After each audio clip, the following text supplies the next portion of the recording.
Hi guys, Ricky Pope here, and this week on the Christian Nerd Unite podcast, I talk with Lucas Pinkard and Danley Gibson of the Reverend and the Reprobate podcast, plus scripture and nerdy news as always, and we'll get to all of that right after this.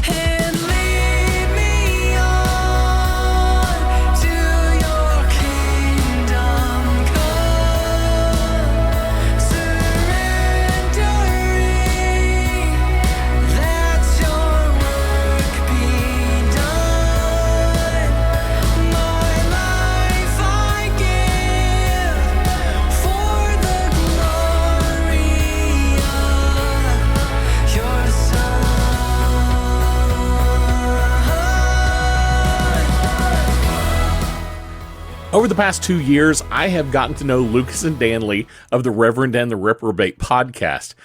They have had the opportunity to interview some amazing guests that they say they have no right to interview.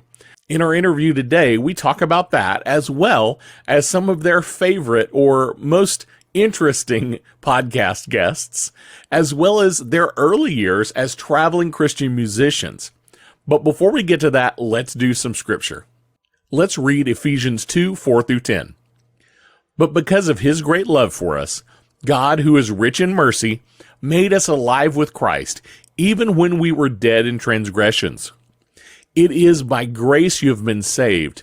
And God raised us up with Christ and seated us with him in the heavenly realms in Christ Jesus, in order that in the coming ages he might show the incomparable riches of his grace, expressed in his kindness to us in Christ Jesus.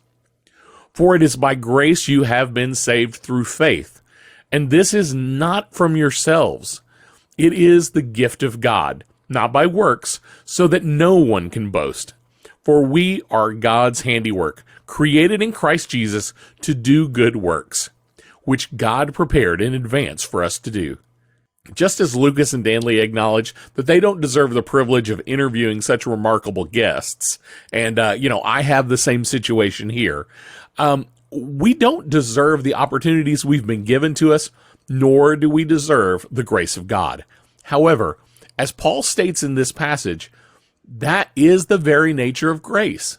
It's not earned through our own merit, but rather it is a gift of God's kindness and generosity, and we can't take credit for it.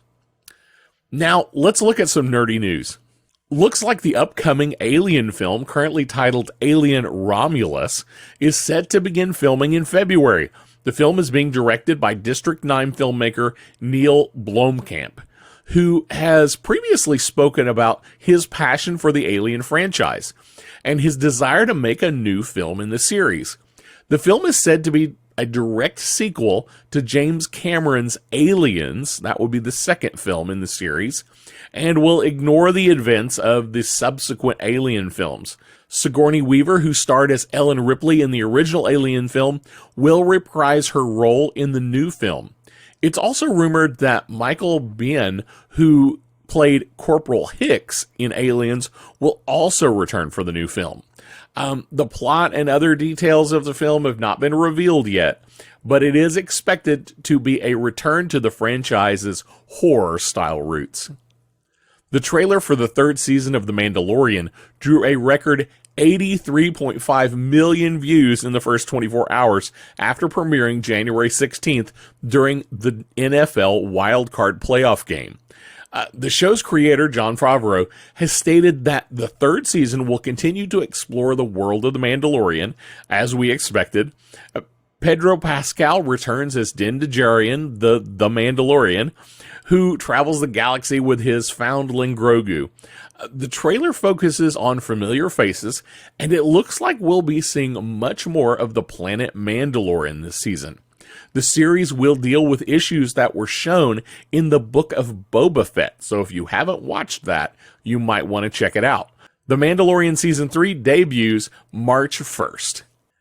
A feature-length documentary is being produced about the legendary film composer John Williams, who is behind some of the most recognized movie themes of all times.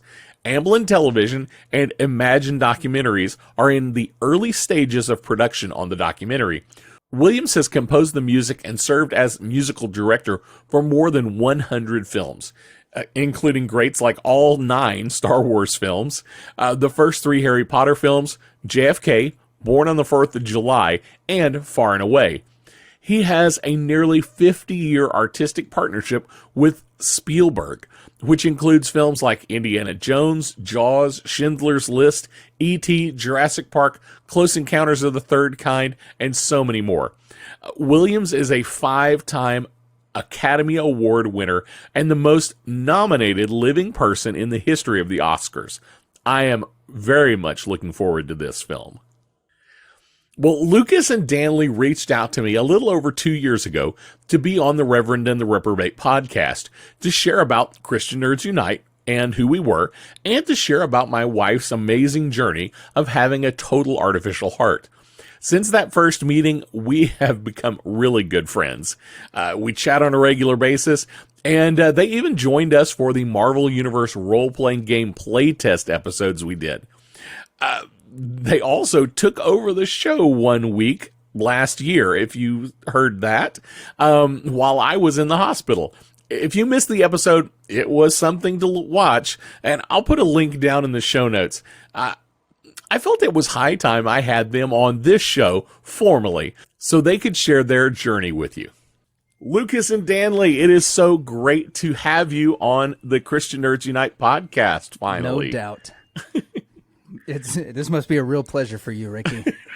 It is a literal dream come true. It is, yeah. We've oft talked about the dreams we've had of being on the Christian Nerds Unite podcast, because our podcast goes out to tens of people, and Ricky's goes out to tens of tens, as in hundreds. Yeah, multiplied. There you go. By one. Well, like discipleship. I guess Christian technically Nerds Unite podcast. You've both technically already been on the show before, because you were on the Marvel Universe role-playing game playtest podcast. Yeah, we had our D6s. Yes, we did. Rolling all them sweet D6s. We did take over an episode of this podcast for Ricky. Mm-hmm. That is true. Some months that is ago. true.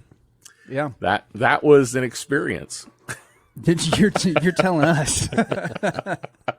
We do apologize to Ricky's regular audience for our takeover that one afternoon. Friends were lost. Yeah. Followers were lost. Oh, no doubt. Memories were made. Wives were disappointed. All of the above.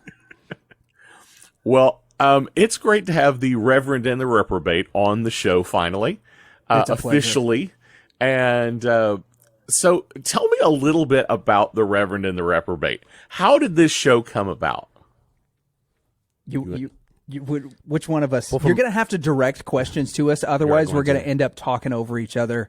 And that makes for great content if you listen to our show, because that's what you expect. And both of us have different answers. Yeah, but with Ricky's show that is well formatted and thought out, you should start. The normal stuff for us may not work. All right, I'll start. So in 2017,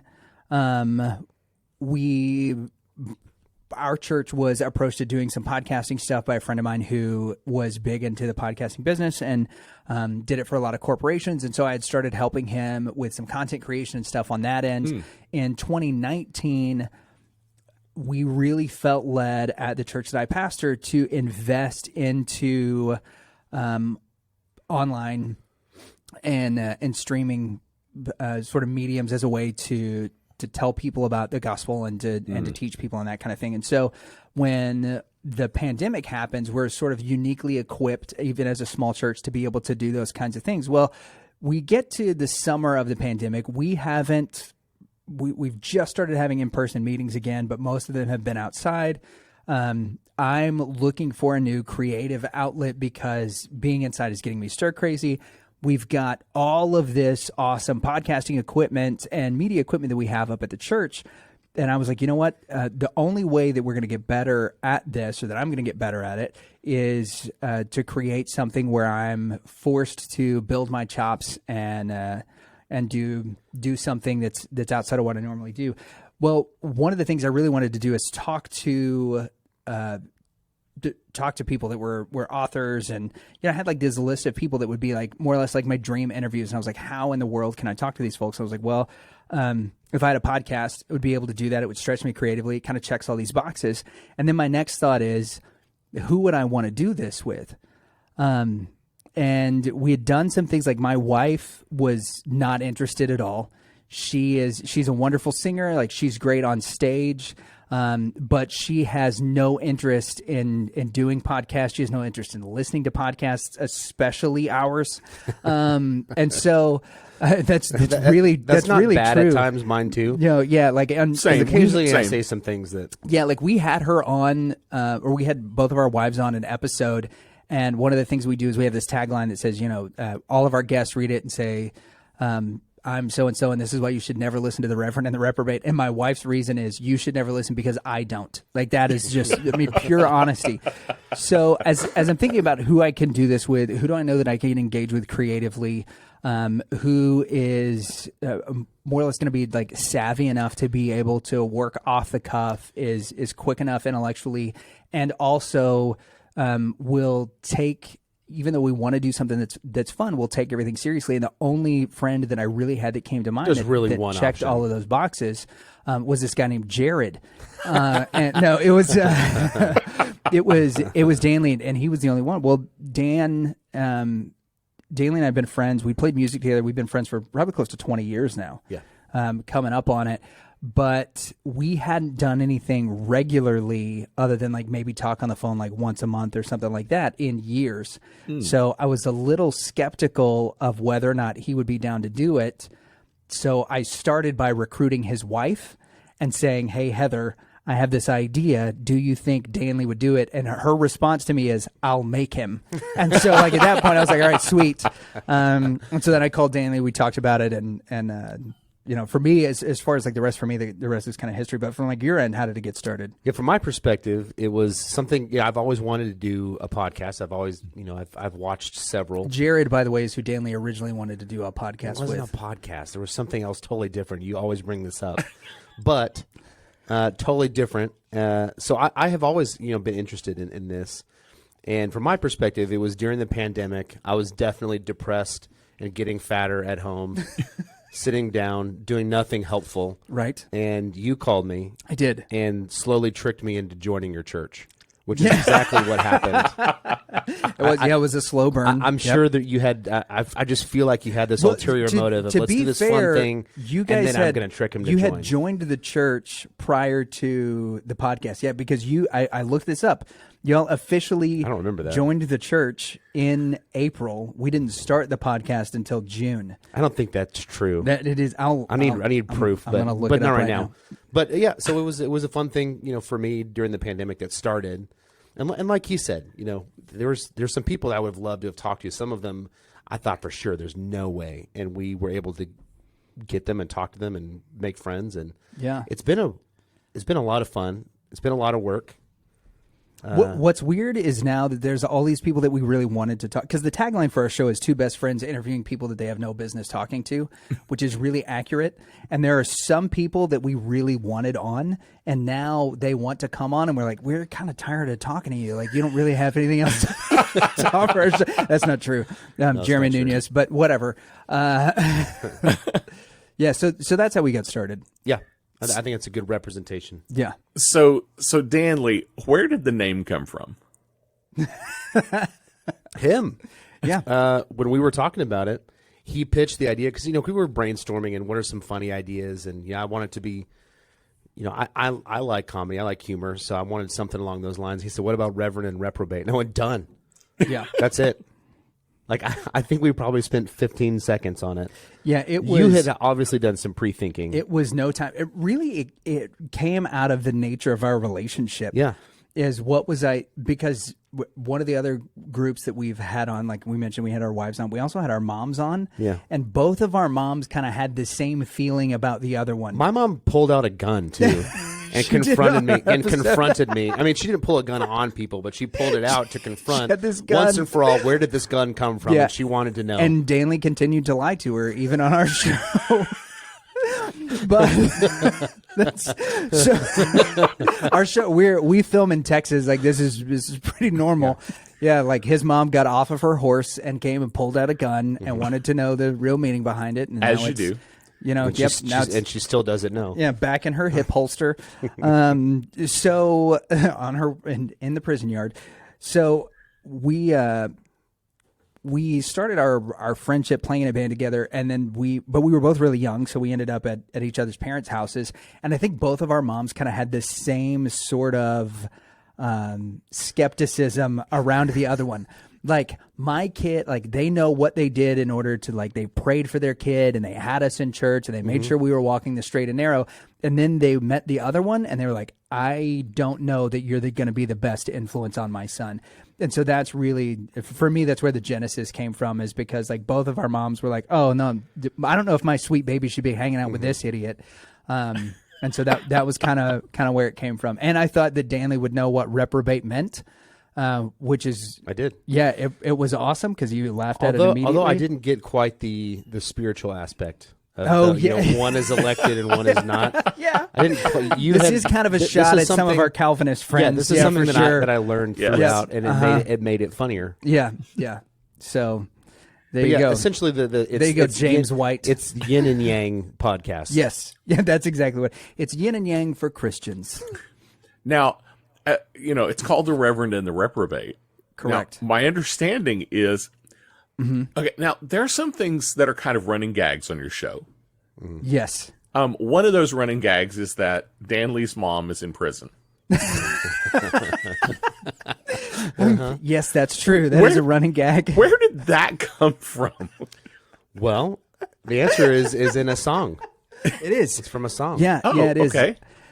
Yep. So when I intro the show, one of our like heroes of radio is this guy named Mike Reiner. Mike's been on the show a couple of times. He's a Texas Radio Hall of Famer, and anybody in the radio business knows Mike. He's got this iconic growl to his voice. The dude's absolutely amazing.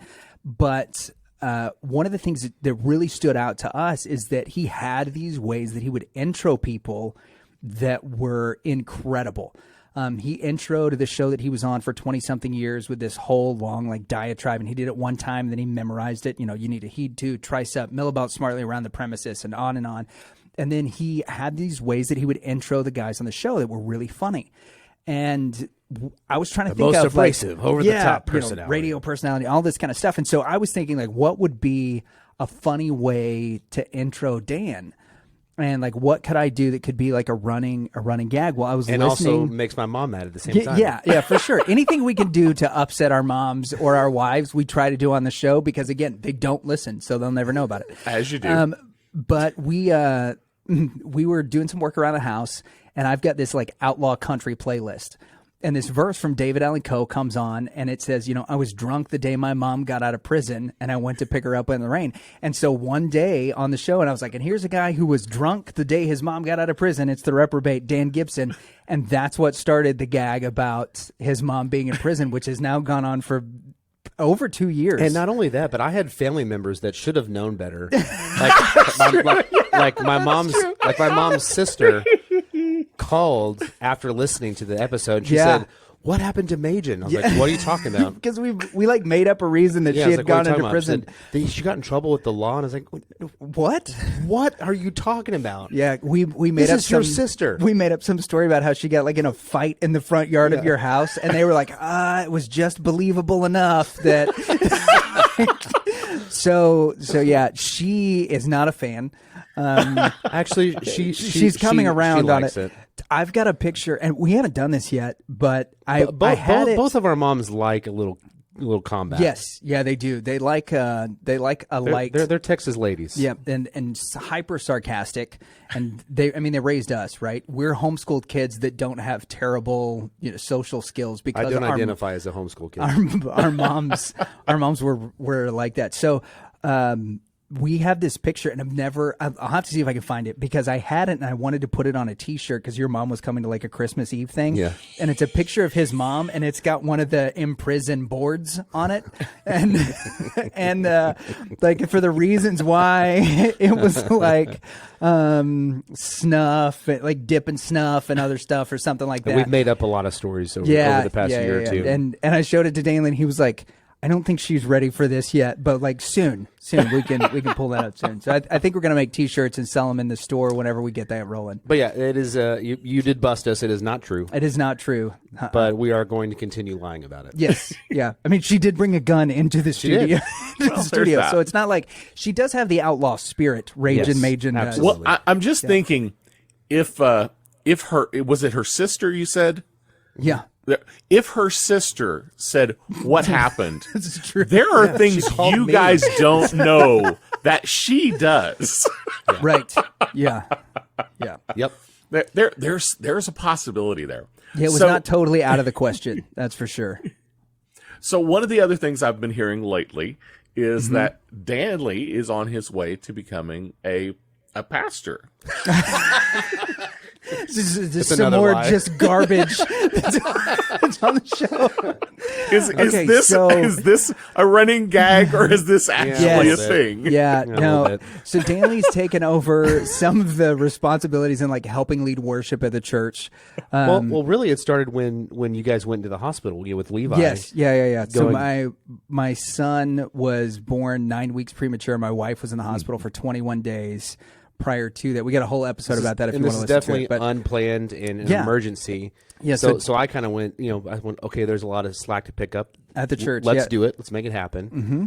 And then I just started telling everyone that I'm basically a pastor now. And Yes. that's from the stage at the church, that's is where it started. that's and also kind of where it ends. But I told everybody at work. I've told everyone in my life that, Yeah. I'm becoming a pastor. Yeah, I'm he's basically a like, pastor. I'm pretty much a I'm pastor walking that now. line because I know you can't say that you're a member of the clergy, Right. but you can say you're basically or that you're on your way. Right. Yeah, it's like the But it is an untruth. yeah, you're I'm, like the I'm sorry, Ricky. the advertisers for Pepsi. Like, yeah, of course, nobody's going to get 700 million points for a Harrier jet, but we'll say But it like and I said, see what happens. I'm at the church a lot. You are tricking me still, Yeah, oh for so sure. we'll see how far you trick me. I mean, I there got are I got ways a for you. systematic theology book with your name on it. There are ways for you to become a licensed minister. Then you could start doing weddings as well. Yeah, that's true. Yeah, the Join Colton's Brothers Church. and or what was it David Baker went to, the AMM, the American Marital Ministers thing. A friend of ours who's been on the show several times just got ordained online, so he You're could right, I could do officiate a that. friend's wedding. But then he found out that it didn't even take in the Yeah. state of Virginia because he wasn't associated with a real church. So Nah, pass. I pass on that. I'm almost disappointed. yeah, so because all of this stuff. I was going to ask everything once Ricky he said about our show is untrue. once he becomes a, Everything is interesting about our show is a lie. Go ahead. We're listening. I'm a little disappointed because I was going to ask. So once he becomes a minister, are you going to change the name of the show? The Reverend and the No, Reverend not a debate. chance. Yeah, the Reverend and the Reverend debate. That's what it would change to. Yep. Oh my gosh. Well, so you mentioned the band. I want to hear a little bit more about this because I haven't heard much about this. You guys Okay. used to tour in a band. We did. Yeah. In fact, every intro that you hear is us playing. Yeah. So yeah, all of the our intro to our show. the intro is an to our old song show, we the recorded. transitions in between All the music. Yeah, the interviews and stuff, the outro, that's all our stuff. Wow. So Yeah. So we save on licensing. That was a big Yeah. bonus. Then we give each other a high five and we're like, "Oh, that's awesome. There's our royalty check for this week using it for our podcast." So when you were touring, what was that all about? Were you a Christian band? Or were you a secular band? What was that? It was the same. It was the same. Yeah. It was like the this. Reverend and the Reprobate band. Yeah, it's pretty much what it was. Most of the tours and stuff we went on were Christian. We did a lot of camps and things like that. We also we followed around. This is a great story. Do you remember when we followed Disciple around? Yeah. So the Christian band Disciple, and this is kind of where we started to get some notoriety, and where I got chewed out. Yeah. So We'll play with them a whole bunch.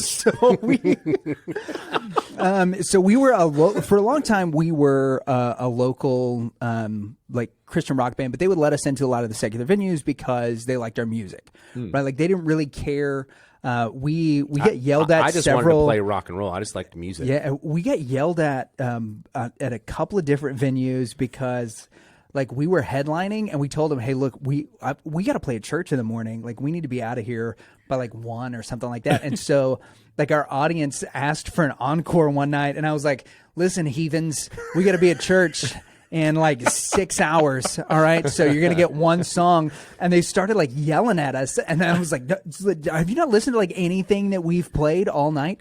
Because it all like from a philosophical standpoint, right? Like that was, and this has always been something that's really been big to me. I've got a great answer to this. Go ahead. Let's sum up. This is something that's always been really big to me is your worldview and your philosophy being communicated through your music, whether it's overtly Christian or not. That was something that was really important to me. Danley didn't really care about the lyrics, but he was really great at writing guitar parts. So it meshed really well. What's your sum up? I think to sum it up, you said you were a Christian band. Yes. We were also the type of band that would do DC Talks. Yeah. Jesus Freak, right? We did a cover of Jesus Freak. Yep. And then in the bridge, we transitioned into Enter Sandman. Sandman. and then we'd go back. And then we would transition back and finish the song as in Jesus Freak. And we would play that with youth, and it was always the it was a huge favorite. hit. So there was a mix, I guess. And we had some of the reviews of our shows and stuff because our philosophy, especially around our live show, and one of the reasons I think we gained a lot of notoriety in the Dallas area was because, and this is all build up to this disciple story, right? So it's a long story longer, was we did a lot of stunts on stage. Yeah. Like our other guitar player would get up on my shoulders. We would run around on the stage for his guitar solos. Guitar solo on your shoulders. Yeah, I could do a backflip with my bass. We had a couple of like minor stunts where we would like create pyramids and stuff like that in front of the drum sets, and we've got. We'll send you some pictures of some of this stuff if you want to use them. But one of the reviews in the Dallas Observer called us the Crimson Falls Circus because the Crimson Fall was the name of our band because everything that we were doing was around creating this experience at our live shows because we knew most of the people that were coming to our shows were high school and college kids. And if you're going to spend 15, 20, 25 bucks to go see a show, we wanted you to get your money's worth. And so whether we played for 15 people or, in a couple of the venues, 1,500 or more, we always made sure that the show was the same as far as like super high energy. We were selling out all the time. It was awesome. So that gets us to... our facial hair was really cool too. Yeah. We had none back then. We had none. We were clean shaven. No, I had a Fu Manchu the one time. Oh, that's right. You did. It was disgusting, but it was true that happened. So we end up getting some notoriety locally, and so we get asked to be on the show where we open for Disciple and Decipher Down and all these folks. And so we do, the club that we were playing at was packed out. It was probably 1,500 plus people that were there. We brought down the house and just had this incredible show. Well, the next night we see where they're playing. Kevin Young from Disciple has told us like how awesome he thought we were. We did such a great job. We talked with a guy. I'll call him by his first name only, Lee, who was their manager. And Lee mentioned where they were playing at the next night. And he's like, hey, you guys were really great. We're playing here. Anytime we come to Dallas, we'd love for you guys to play with us. And I was like, okay, cool. So I call the venue and I was like, hey, I just want to make sure that we're coming. And they're like, who are you? I was like, Crimson Fall. We're on shows with Disciple and Decipher Down. We need to make sure you've got a spot for us. So we do this for the next 6 weeks. Yeah, we need 3 mics. Yeah, and so we would call ahead to the places that were on there, and we got to where we were a couple of weeks ahead. And they know, all of these venues now know. They've got a spot for us in the green room. They've got our rider now, and we're nobody, right? And so we're going, and we did Dallas, we did Houston, we were in Mississippi, and we're following them on the last 6 weeks of their tour. So these 12 or 13 shows that we end up. So the second to last one, the manager, the guy who told us, hey, anytime you guys want to play in Dallas, or we're playing in Dallas, we want you to open for us. Grabs me and pulls me aside, right? I'm talking holding onto my shirt. He's like, what are you doing? I was like, what are you talking about? He's like, you're following us around everywhere and all this. He's like, what is going on? You're just everywhere now. And so I told him, right? Because he's getting asked questions about it and he doesn't know how to answer. And, because they're asking him, why didn't you tell us these guys were on the show? And the club owners are now kind of busting him about it. So he's not happy. And I was like, here's what happened. I just called them all and asked them if they knew that we were coming. And they said no. And I said, well, we are, which is not a lie because we're coming. So, and they just like made a spot for us. And he just looked at me and shook his head and started cracking up. He's like, you're a genius. But if you ever do this again, he's like, I'm going to ruin your careers. I'm going to have Kevin come fight you. Yeah. I was like, okay, sweet. So we get back to DFW. And then we did that for Firefly. Yeah, we did it.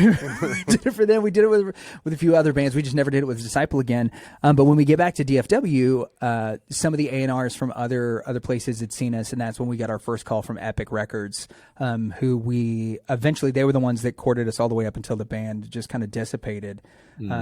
Was the guys from Epic, but they saw that and they were like, you guys have been playing on all these huge shows with all these big bands. How come we've never heard of you? And we're like, we don't know. It's basically because we've just been calling clubs and be like, hey, we're coming, right? And they're like, no. Like, okay, good. And that's, yeah. We do tricks. Yeah, we do. It's really good. But no, it was the old sales tactic of the assumptive close. Yeah. Like we don't give them the option as to whether or not. We just told them, hey, we just want to make sure that you know that we're coming. And then we would just show up and do the show. We would pick the shows we wanted to go to, and we would show up and do them. And the club owners didn't have anybody to argue with. And a lot of times in the afternoons, whenever you're calling, you're getting the sound tech, and the sound tech doesn't care. He's just like, all right, fine. What time are you going to be here? Yeah, what time are you going to be here? And we're like asking for M&Ms and when load-in is, and then that was the gig. Yeah. So. Oh my goodness. Well, it was really effective. I was going to say it sounds like it was. Well, my next question was going to be, how do you guys get the kind of guests that you get?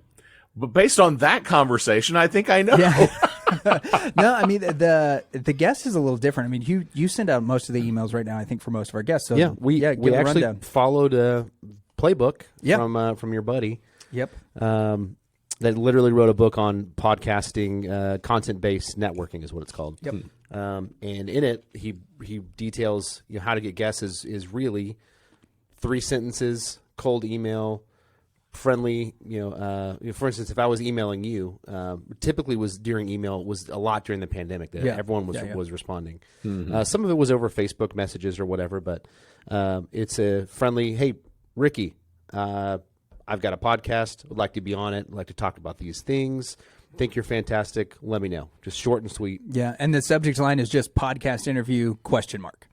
Yeah, and it just tends to kind of work. I mean, I don't know what percentage we'd put on it, but I do have probably 60%. No, response. I do have a percentage on this because we've been at our church. We produce other shows also in our little podcasting studio. So I do have a percentage on it. We are at a 92% return rate. Yeah, wow. But does that convert to an actual guest?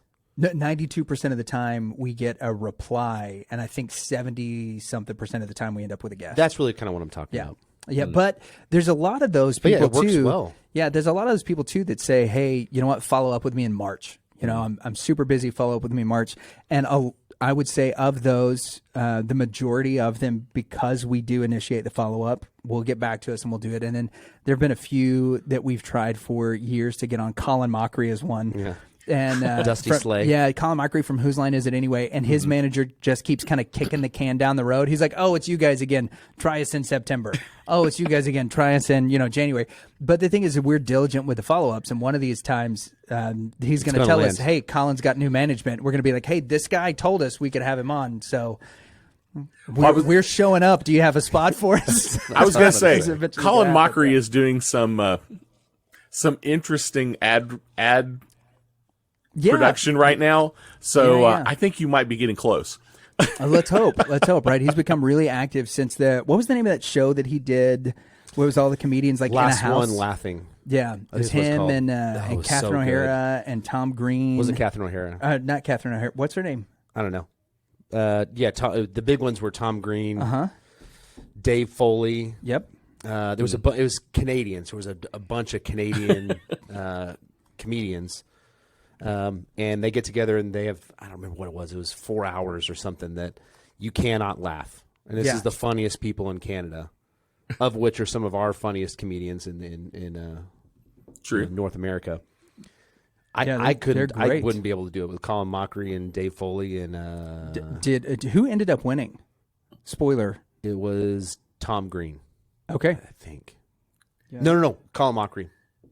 It was down to them too. Tom Green. Yeah, he won his own show. Mm-hmm. He used Tom Green's bits against him. Oh, that would do it. Yep.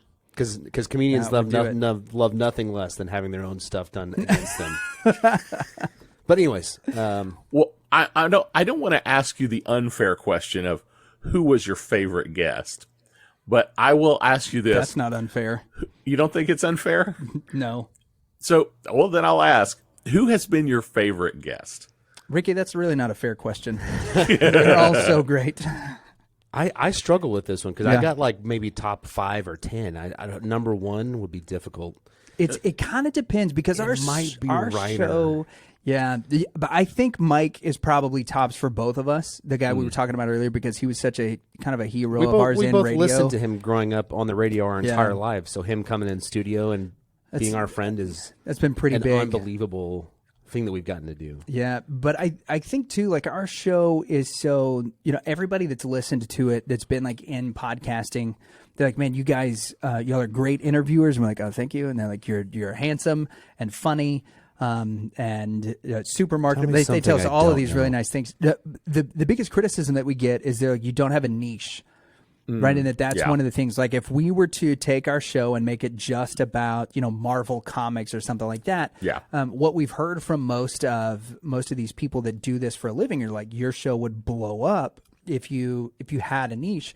But really, we tell everybody we have the most niche show on the planet because we basically just make it for the 2 people that are behind the microphones and don't really care about anybody else. I mean, obviously, we love our listeners and have a great fan group and stuff that we talk to. Yeah, we would it's love been really for you to follow us. Yeah, follow us, subscribe to our channel so we get monetized and can do this. But you're right, we do it because it's fun. Yeah, but because of that, right? Like you almost need our favorite guest probably needs to fit into a genre.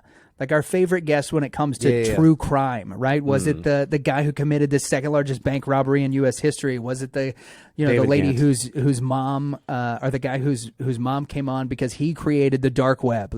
Is it that? Is it This is Ross Ulbricht. Your favorite author, and then is it New York Times bestsellers, or when it comes to apologetics, comedians is it musicians, are a ton of fun. Is it comedians? Yeah. So that question for our show is complicated because there's so many different things that we look at. But I think Reiner's probably our tops. Who do you think the wildest interview is that we've ever done? Well, there was my friend who was intoxicated that we weren't planning on. So this is really early on in the show, right? We're trying to figure out what our show is going to be. Yeah. And so we tested a lot of things by talking to our friends. Yeah, there was a friend of mine that was wildly into conspiracy theories. So I said, hey, I want to come on. Zoom in. This is during the pandemic. Let's talk conspiracy theories. Yeah, we were gonna call him on the show. We were gonna call him Alice. Anticipation and because he was fear. Because he was gonna take us down the rabbit hole. So we had this name. But he got so drunk that it was unusable. It was so. And what was crazy about it is, and he was gonna wear a luchador mask. Like there was a whole thing. Yeah. So the first time we interviewed him, our recording crashed, and that one was a good one. It was great. He did phenomenal. So we were like, dude, you did such a good job. Why don't you come back on? And he's into conspiracy theories. So he was like, you can just tell me like it wasn't good, and that's why you don't want to air it. I was like, no, it really didn't record. We loved it.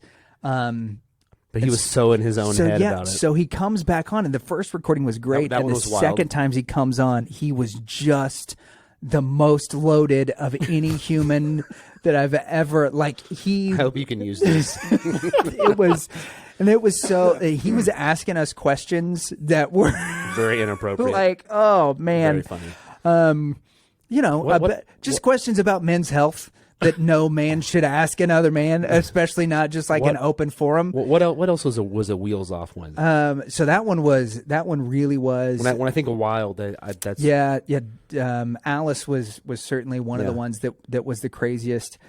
Getting to talk to David Gant, the guy we mentioned before, who's the bank robber, that one was pretty wheels off. That one was just bizarre because he literally stole 20 million, or it was not 18. Yeah, something like that. Yeah, it's 80. And he's talking. We're like, all right, so would you do it again? He's like, well, let me just be honest. When I stuffed $40,000 down my pants and went to Mexico for 6 months, that was the best time I ever had in my whole life. Okay, this is not really like the reformed prisoner story that we thought we were getting. But yeah, that one was pretty crazy. Some of the comedians we've done, I think Carrie Pomeroli was one of the ones that sent us for the biggest loop.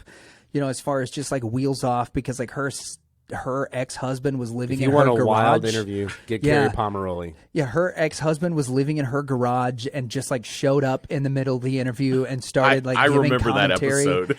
Yeah, and she was talking to us about how like somebody got a picture of her feet and put it on a website for people with foot fetishes, and she found out about it, and that was it. It took a weird, so we go from talking about her devotional book to like, oh yeah, also my feet ended up on a foot fetish site. We're like, what? Yeah, so that one was pretty wild. I'm sure there've been, over the course of 2.5 years of doing this, we've had over 100 interviews. There's a lot. Yeah. So it's just the Forged and Fire guys were pretty awesome. Yeah, they were great. They're always really weird too because they got random stuff laying around. So if you haven't watched Forged in Fire on the History Channel, these are guys that are like historic weapons recreation specialists, and they're always armed. Yeah, like one of them. The most recent interview we did, we were talking to the guy about something happened on The Princess Bride and that sword fight, and he's like, "Yeah, I mean they're using rapiers, and you wouldn't have a rapier, you'd have one of these." And he just pulls a cutlass that's just sitting on the table in front of him, just off and like unsheathes it. Makes the perfect sound. Yeah, too. It does. He's And then there's been other times where they've like literally walked off of camera to go rummage around in boxes to go find stuff that they had, and it sounds like a bit from a Looney Tunes cartoon. It's just like noises and tanks and hammers and all this stuff, and they come back with like this tiny little knife. And this is what I was talking about. Fantastic. That's a difficult question. I think all of those probably fit in that category, the wildest. Yep. Yeah, for sure. Awesome. Well, you mentioned a couple people that you've tried to get repeatedly. Yeah. Is there someone that you're like, this is the one guy we've wanted since day one, and we haven't landed him yet? I have an answer to this one. Yeah, this is the one that I'm saddest about. Oh, I know who this is going to be because we're never going to get him. Never going to get him. Is Kevin Conroy. Mm-hmm. He was, when we were dreaming of what's the number one for me, Kevin Conroy. And I will reveal now. Right. We had paid on Cameo. Yeah.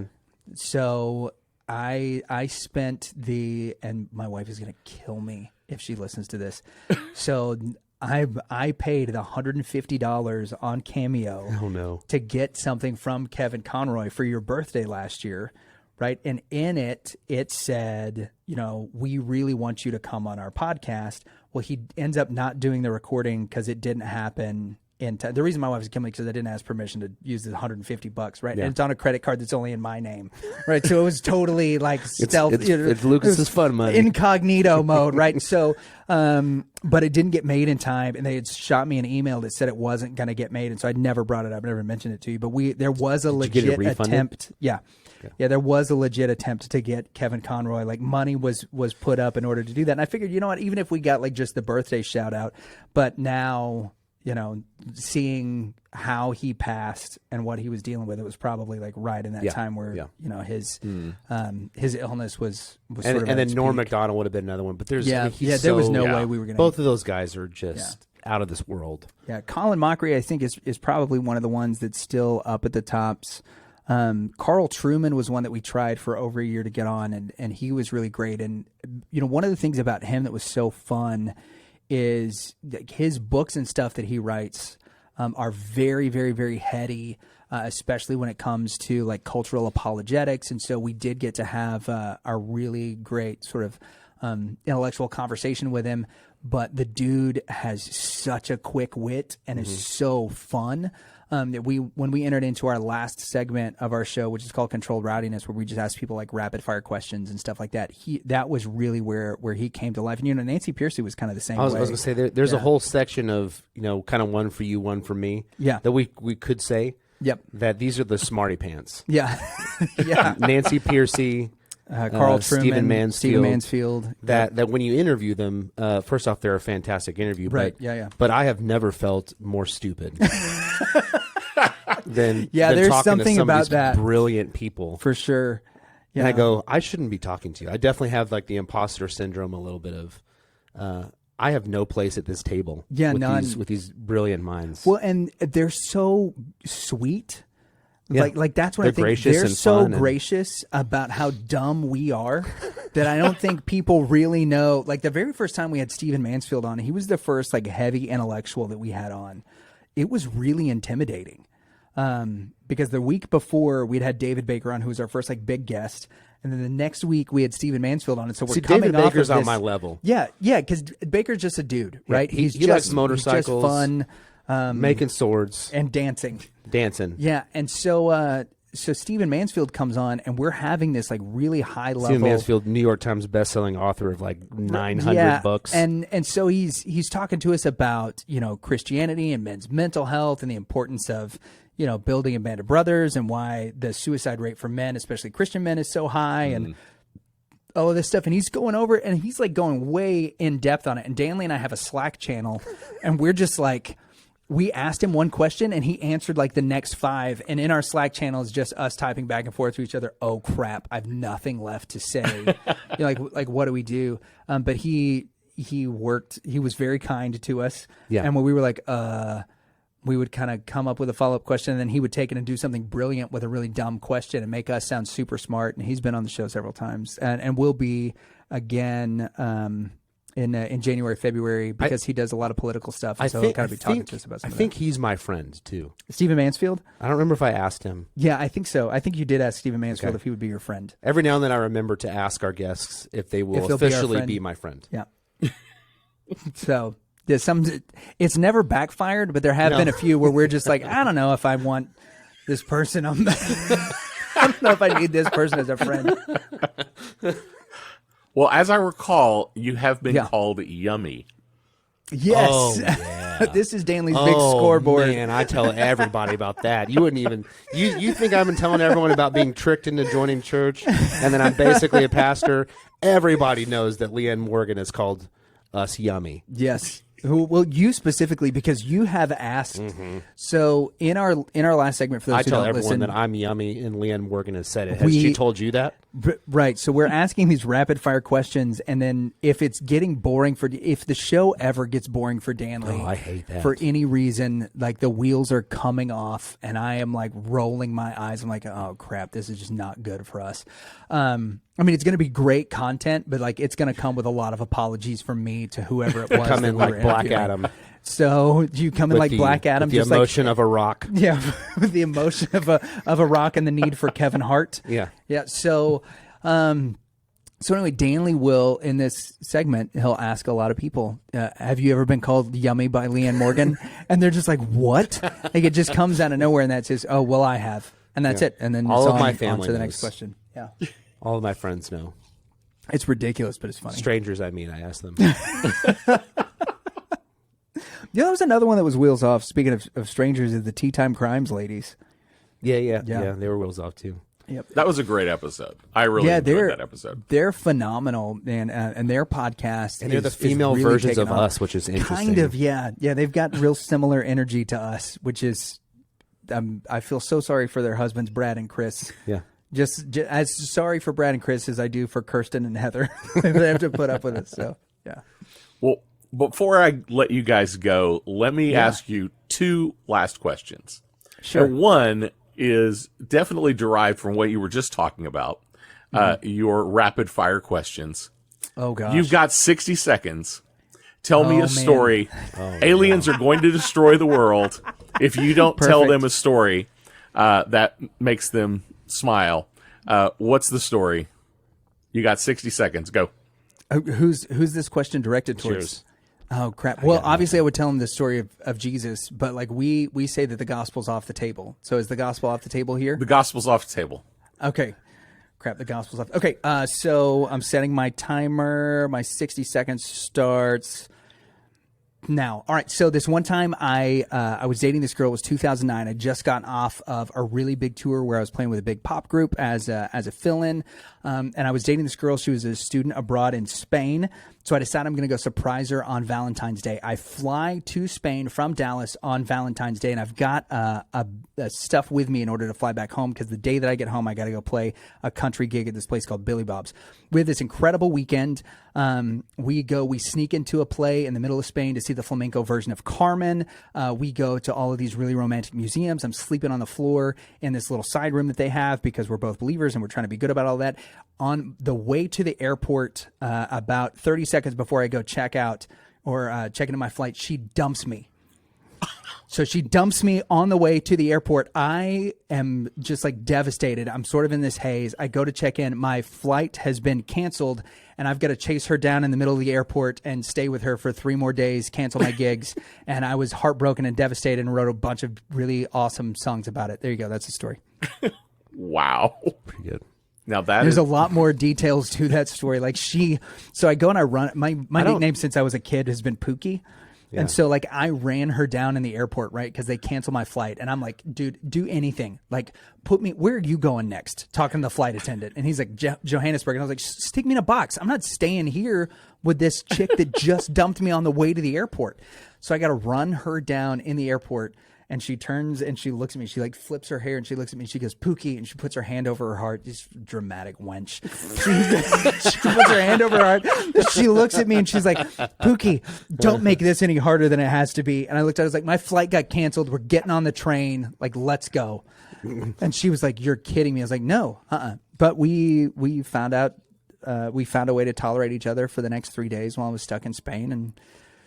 And rest is history. Do aliens use the standard definition of 60 seconds? I waited until I said go, and I hit the post. I went from 55 to 55. Pretty good. I'm on it. That's pretty good. Thank you. I didn't have anything, so I'm The not Earth- criticizing. The Earth is saved. Thank goodness.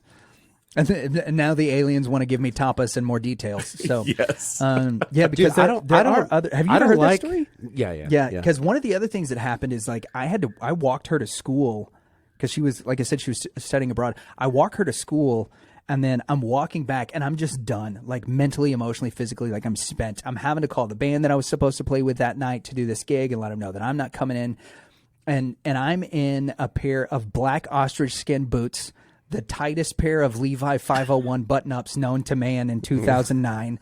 I'm wearing a black pearl snap shirt because I'm getting off the airplane and going right to, the gig at Billy Bob's. And I've got this huge belt buckle on that's the seal of the state of Texas.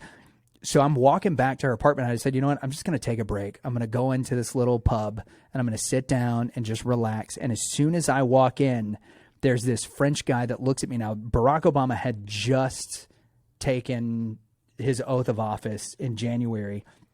George Bush had been put out. They hated George Bush over in Spain. They were like burning effigies of him in the town square, literally, like while we were there.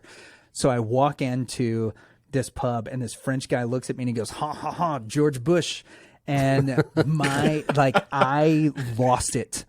Like I was done. You're just crying? The only thing that came to mind was the French taunting. What does lost it mean? Lost it, like completely Laughing. lost my cool. Okay. So I look at him, and the only thing that came to my mind was the French taunting from Monty Python. So I immediately just like yell at him because, like in America, the loudest one wins. It doesn't really depend so much on is your argument any good.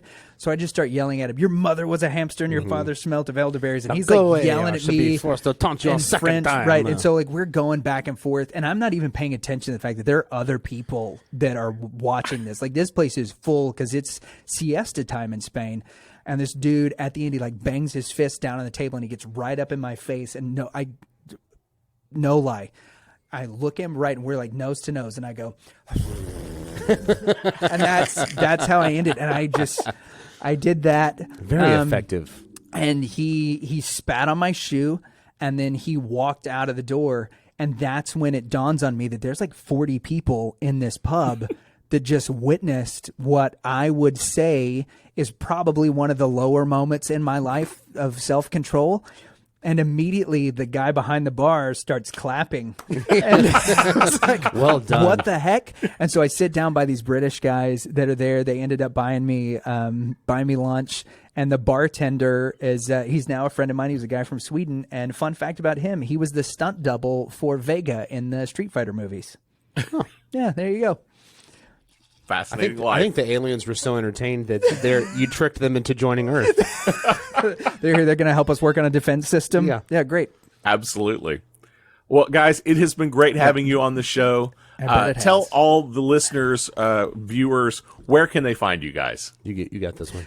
You can check us Rev out and Rep. at Rev Rep Podcast on Instagram, Twitter, Reverend and Reprobate on YouTube, and Apple Podcasts, Spotify, Google Play, all that stuff. should have been prepared with all of our tags. Reverend and Reprobate. We use Linktree that has all of that stuff that's in there, and it auto populates it easy for us because we're getting old, man. I also Our memories think start to you can be still bad. go to baconoffice.com. Can you go to baconoffice.com and find I'm it? trying it. Yeah, try baconoffice.com. Well, and I will see if that definitely works. put links down in the show notes. Sweet. Yep. To Baconoffice. all. baconoffice.com. Redirects to our website. I'm just going to put baconoffice.com. Call it good. Yeah. Guys, it has been fantastic having you on the show. Yeah, man. Thanks for having us on, Yeah, Ricky. thanks It's for been a having us blast. on. It was great talking to Lucas and Danley and hear what's happening in their podcast. If you want to check it out or to follow them on social media, check out the links in the show notes below. Well, that's all I have for you today. Don't forget to like, subscribe, follow, click all those links, whatever they are. That way you can keep up with us and know anytime we put out new content. And you can find all of our social links to our YouTube channel, and to our online store at ChristianNerdsUnite.com.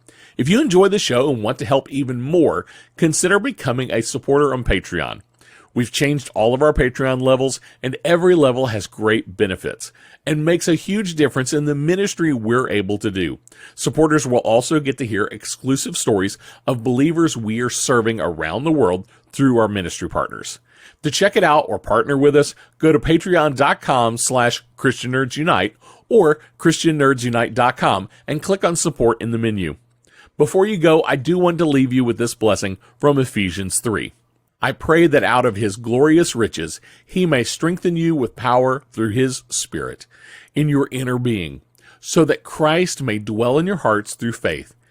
And I pray that you, being rooted and established in love, may have power together with all the Lord's holy people to grasp how wide and how high and how long and how deep is the love of Christ, and to know this love that surpasses knowledge, that you may be filled to the measure of all the fullness of God.